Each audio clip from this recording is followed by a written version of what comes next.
Well, I guess this is the time. Well, good morning, Canada, and a good evening to my listeners and viewers in India.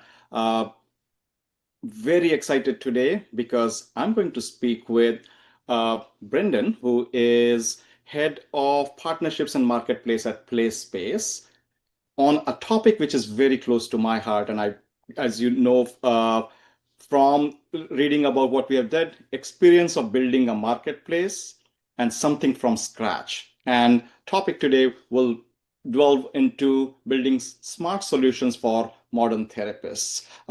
Brendan, welcome to our show today. Thank you for having me. I'm happy to be here. And obviously, this topic is near and dear to me, spending most of my career building things from zero to one. And I love to get into this.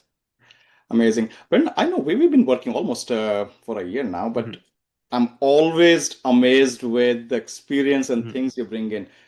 I decided not to mhm, give your biodata on to mhm, our viewers just to surprise them, but I also wanted to hear from you how you prepared and what you did in the past, and now you are with the PlaySpace. So mhm. tell a little bit about yourself and maybe introduce PlaySpace to us.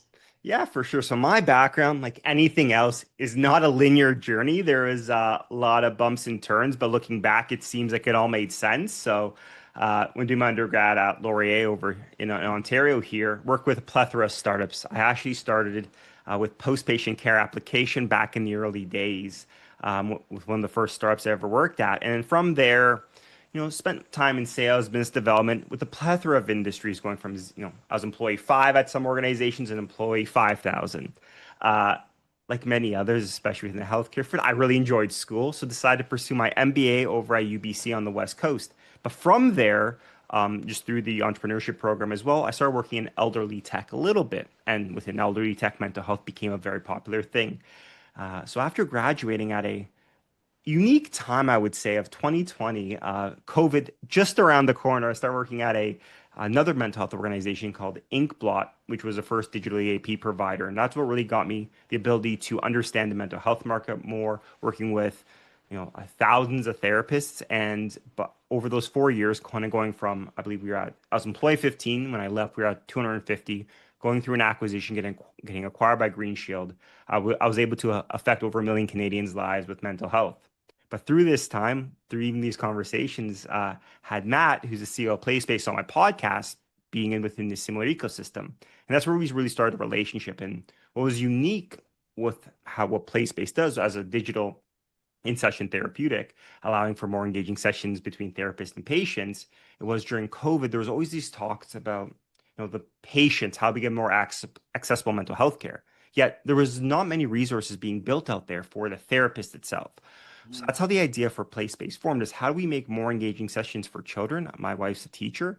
Zoom school is very challenging. So how do we make more engaging virtual sessions while also making it easier for therapists to really own that? I mean, most therapists don't want to become this CTO of their organization to learn how to use all these tools. So how do you make a one-stop shop for everything? And that's really created the idea behind PlaySpace. And right now, trying to be the leader in digital therapeutics with our beachhead or really a start being around play-based therapy. So having engaging virtual sand trays, dollhouses, games, and everything in between so that whatever you're doing in person can be copied or mimicked on the virtual environment as well. Well, I mean, that's amazing. And like starting something from scratch is Mhm, such a daunting thing to mhm. imagine. Like when the ball is rolling, things join in Yeah. and things are happening. But just to sit there and have that thing, like you have to build something from out of Mhm. nowhere, scratch. So what are the first few things you need to figure out before even thinking about building a product? Yeah, so I think the first big thing is what excites you. If you're going to build something, you have to be excited because it's a lot of work, a lot of trials and tribulations. And if it isn't exciting to you, you'll never go through with it. So that's the first thing. Yeah. The second thing is kind of counterpoint to that is other people actually want it? And I think that's the thing, especially now you'll see the news with like, vibe coding AI tools. Anyone can build anything.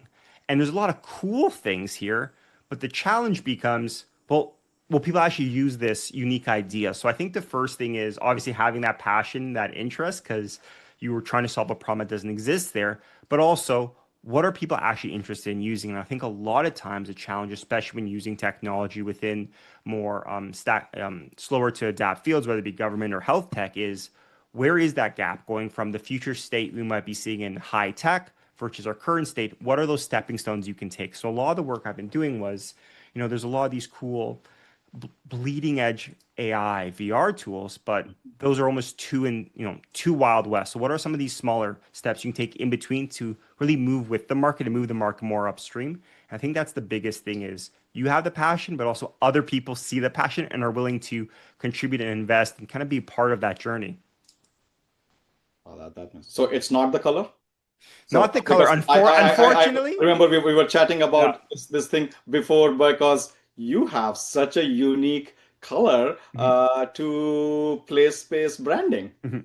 Yeah, Mountbatten pink, probably when I joined here, the most unique color, our hoodies, unfortunately, I'm wearing it today, are that color, and they really stand out. And what's really funny is, and marketing people always find this interesting, is every founder I talk to when they're starting their first company, and as you know, Vinay, is you spend a lot of time, what's the name, what's the color? Because it's the most exciting part, and then you realize I probably need to get customers first. So obviously, we love the color; it's very unique. But obviously, a lot of time can be spent on perfecting it. So I'm very happy with the color PlaySpace chose with that pinky purple mode color. But at the same time, it is important. But you always have to realize that it's a value add.